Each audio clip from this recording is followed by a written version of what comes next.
Hey shipmates, welcome back to the Sal Pitera channel. In today's video, we're going to teach you how you can save money on your next Carnival cruise. So we'll be back to tell you all about it right after this.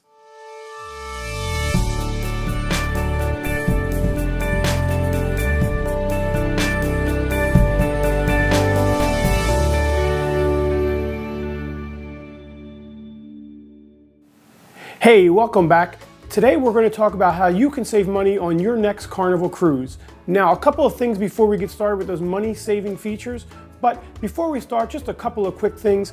First, this video is specific for Carnival Cruise Lines. Now, while a lot of these topics will apply to all cruises on all the different lines, this video specifically is for Carnival. So, over the next days and weeks, I will put out some videos that will also cover some of these, but more specific to the other cruise lines. And once they're released, I will link them right up there in the cards, and you can click that and get to those other videos if you're not traveling on Carnival.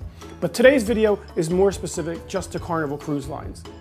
Also, if you haven't already, please make sure you click that subscribe button down below. And if you want to be notified of our giveaways and when we put out new videos, click that little bell icon as well, and then YouTube will let you know when we upload new videos or have our giveaway videos.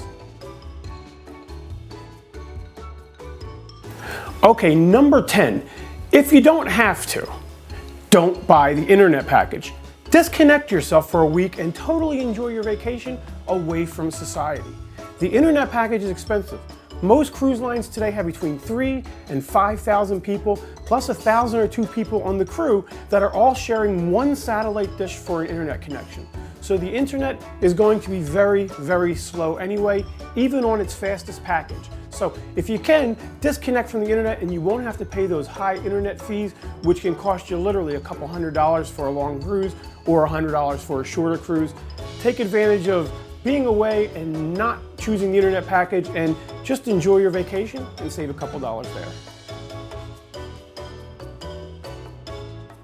Number 9. Okay, so you're going on your cruise and you like to drink. While certainly I don't think anybody should be intoxicated during the entire cruise, Carnival does have a cheers program for $51.95 per day, plus a 15% gratuity, which you're going to prepay. You can have up to 15 alcoholic drinks per day, with each drink having a $20 value or less. If the drink costs over $20, you'll pay the difference minus 25% off that they give you. Now, the Cheers program is definitely the way to go if you're going to drink between 10 and 15 drinks per day, because you will save money on it. It also gives you the benefit of not having to check your credit card balance every time you order a drink to see how much you've charged on your cruise. The other cool benefit is it includes things like all the pop you can drink, coffees from the specialty coffee restaurants. It includes all your milkshakes, bottled water, and some other really cool things. So if you're a drinker and you want to save some money, consider the Carnival Cheers package. Now make sure you buy it prior to leaving for your voyage on carnival.com, because once you get on board the ship, it is more expensive. Number 8. This is a pretty neat one because a lot of people overlook this, and this will definitely save you money right off of your bottom line. On board a cruise ship, every time you buy a drink or every time you buy something food related, you are automatically paying a 15% gratuity. It's automatically added to the total when you sign for your Sail and Sign account, and it's automatically added to your bill. So, if you receive great service and you want to tip more than that 15%, you definitely can. There is a spot on there to tip again. But a lot of people don't realize that they've already paid a 15% gratuity. So, keep that in mind when you're signing for that additional beverage, that you don't have to tip again. Number 7, so you like to shop.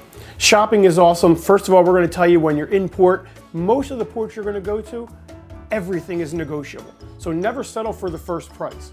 Also, on board the ship, if you can wait and you don't want to wear that item on board, wait till the later days of the cruise. Lots of items that were full price during the beginning of the cruise will be on sale towards your later days. Number 6, so the spa on board Carnival is fantastic. You can get everything from a haircut, your nails done, to couples massages. It's a lot of fun, and they offer all kinds of great packages. But if you wait and book your package on a sea day, they're normally half price or better. So watch out for those specials on sea days. Now, one tip I can give you is on sea days, if you don't mind getting back to the ship like an hour early so you can still enjoy your port time for the most part, that hour early will still qualify for the discount that they offered on the sea day package. So if you want to do it and you don't mind missing an hour or two of port time, book that package during your sea day and you'll save a lot of money at the spa.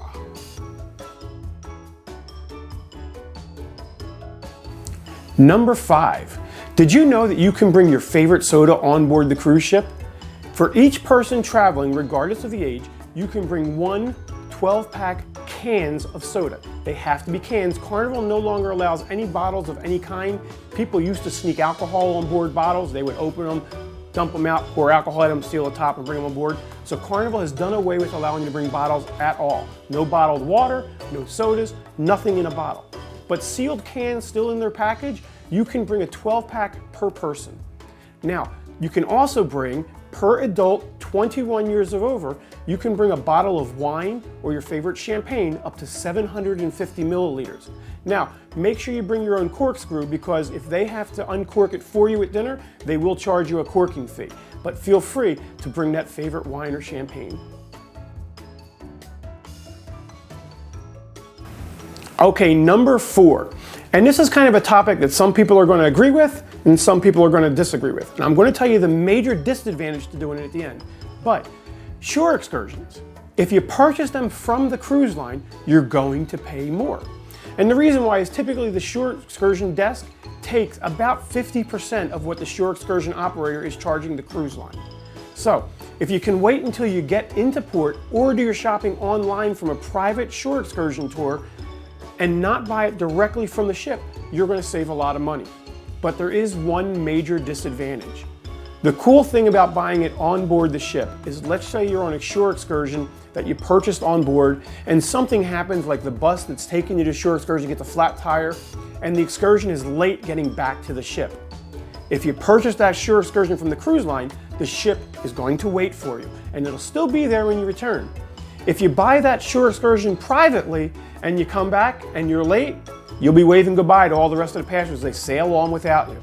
So it's up to you. Take that advice for what it's worth. If you want to save a few dollars, I have purchased shore excursions not through the cruise line. I've never had a problem, but I go into it knowing that I certainly could if we arrive back late to the port. Let's talk about specialty restaurants. Most cruise lines offer a specialty restaurant deal. Royal Caribbean has a fantastic one, and we'll tell you about that in the Royal Caribbean video. But on Carnival, do you know if you book your reservation for your steakhouse on the very first night of the cruise, not only don't you have to get dressed up because a lot of people don't have their luggage yet, so they don't expect you to dress up, but you also get a free bottle of wine. Now the key is, many ships won't offer that bottle of wine. You actually have to ask for it. But you are entitled to it. If you ask for it, they will say absolutely and bring you a free bottle of wine with your dinner at the specialty restaurant, but only on the first night of the voyage. Okay, the last two topics are probably the biggest money-saving topics when you talk about booking a cruise, and this applies for any cruise line, not just Carnival. Don't book your cruise during specialty prime dates. You want to avoid dates like Christmas, New Year's, Halloween, pretty much all of your major holidays, because not only are people off work and off school, which gives them time to cruise, but people want to cruise actually during the weeks where those holidays fall on. So don't cruise on the actual day of a holiday. Also, avoid spring break at all costs. Not only is it going to be a rowdier crowd on board because you're going to have a lot of spring breakers, but it's also probably the most expensive time to purchase your cruise. So avoid those specific dates where other people are going to want to cruise, and you'll save a lot of money. Okay, and the other big topic, number 1, goes right in hand with number 2, is book your cruise on off-season dates.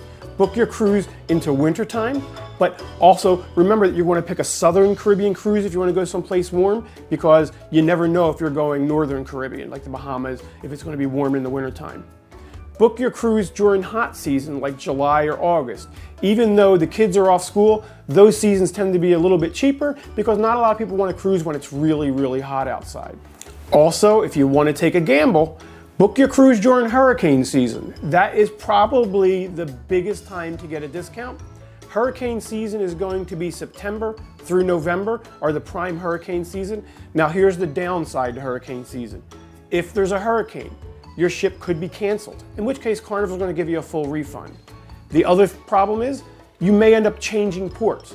If a hurricane comes about, it's scheduled to come right along a port that you're scheduled to visit, the cruise line will actually change the itinerary so that you don't get caught in the hurricane and still make your cruise enjoyable. So if you're going to book during hurricane season, make sure your plans are a little bit flexible and take into account that things could change. And that's where we're going to end today's video. I want to thank you guys for supporting our channel. Can't tell you how much I appreciate it. Before you go, if you haven't already, hit that subscribe button, hit the bell notification. You'll be informed when we put up new videos, as well as the bell notification will let you know when we put up those videos where we give things like restaurant gift certificates, items, including even a free cruise. So make sure you hit that bell icon. And I like to think of our channel as more of a discussion. I try to reply to all the comments down below, and I definitely read those comments. So please make sure you comment down below on things that you think might be a little cheaper on a cruise, or if you disagree with anything I say, put that in there too. And I'll see you on the next video.